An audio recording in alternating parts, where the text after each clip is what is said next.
E aí galera, estamos aqui de novo, mais um vídeo, a continuação do Hebreus. Mas claro que a gente não está fazendo explicação de versículo a versículo, porque se a gente fosse fazer esse tipo de coisa demoraria muito tempo, as explicações ficariam muito grandes. Então a gente vai começar a ler aqui em Hebreus 2, a partir do versículo 10. Ao conduzir muitos filhos à glorificação, convinha que Deus, por causa de quem e por intermédio de quem tudo veio a existir, tornasse perfeito por meio do sofrimento o autor da salvação deles.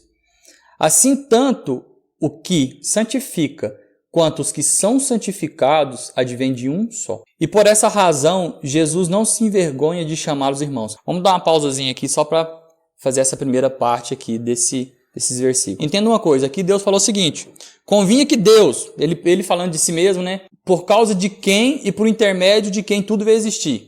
Então tudo através dele e tudo por ele, no caso. Tornar-se perfeito por meio do sofrimento. Isso aqui é uma das chaves que a nova aliança e a obra consumada de Cristo nos traz hoje, que é o seguinte. Vamos dizer, tudo qual Deus tinha, vamos supor assim, o que ele tinha contra o pecado, ele não derramou sobre ninguém. Ele não derramou sobre pessoa alguma. Ele por si próprio falou assim, opa, eu vou derramar isso em cima de mim mesmo, certo? E ele derramando isso em cima dele mesmo, aí Jesus se torna o autor da salvação deles. Quando o versículo fala deles é quem? Eles é a gente. Então, por tudo o quanto o pecado gerou, Deus, em vez de depositar isso em alguém, decidiu depositar em si mesmo. Porque a gente sabe, né? Imagina se Deus depositasse toda a ira dele sobre nós. A gente não suporta isso. Assim, tanto o que santifica quanto os que são santificados advém de um só. O que santifica é Deus. Santificados fomos nós. Provenhamos de um só. Só nisso aqui a gente já consegue perceber que Deus não faz separação de nós e dele. Ele coloca como se fosse uma única essência. E por essa razão, Jesus não se envergonha de chamá-los irmãos. Ele declara, vou anunciar, ele Jesus aqui no caso, ele declara, vou anunciar teu nome aos meus irmãos, cantar-te-ei louvores no meio da congregação. Você está percebendo que é como se você chegasse num local, na casa de um amigo seu, e você nunca foi apresentado para os irmãos dele e tudo mais.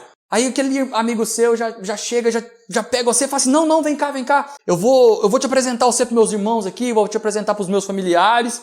E através daquele ali começa a falar, tipo assim, nossa, esse cara aqui, ó, gente, esse cara aqui é gente fina. Esse cara aqui, ó, é bacana, você pode acreditar que eu boto fé nele. É esse aqui, Jesus até canta louvores no meio da congregação a respeito de você. E mais, porém nele a minha confiança. E outra vez ele afirma, aqui eu com os filhos que Deus me concedeu. Então essa relação entra um pouco na questão de, vamos supor, meio da trindade, que ao mesmo tempo que Jesus fala que ele é seu irmão, ele fala que você é filho dele. Mas isso é um assunto um pouco mais para frente. Mas voltando um pouquinho aqui, ele fala, porém nele a minha confiança. Você pensa comigo, Jesus não desconfia de você. Deus não desconfia de você. Quando Deus olha para você, ele vê simplesmente uma pessoa justa, um filho amado pra caramba, igual eu gosto de falar, e perfeito aos olhos dele. Quando a gente fala assim, Deus não gosta que eu faça isso, Deus não gosta que eu faça aquilo outro e tudo mais, você próprio está falando, tipo assim, está colocando na sua boca algo que Deus não vê em você. Portanto, visto que os filhos compartilham de carne e sangue, ele também participou dessa mesma condição humana, no caso aqui quem? Jesus participou dessa mesma condição humana nossa, para que pela morte destruísse aquele que tem o poder da morte, a saber, o diabo, e livrasse todos os que ao longo de toda a vida estiveram escravizados pelo medo da morte. Eu acho muito interessante nesse versículo é isso. Antes, provavelmente muitas pessoas devem passar por isso, é a questão do medo, né, da morte. Não, eu vou morrer e tal, esse piloto. Cristãos, né, que estão assim, congregando, estão participando da igreja e tudo mais, mas ainda tem esse medo no coração de, quando eu morrer, vou para onde? O próprio Jesus te mostra o seguinte, nesse versículo, ele morreu para que você não tenha mais medo da morte.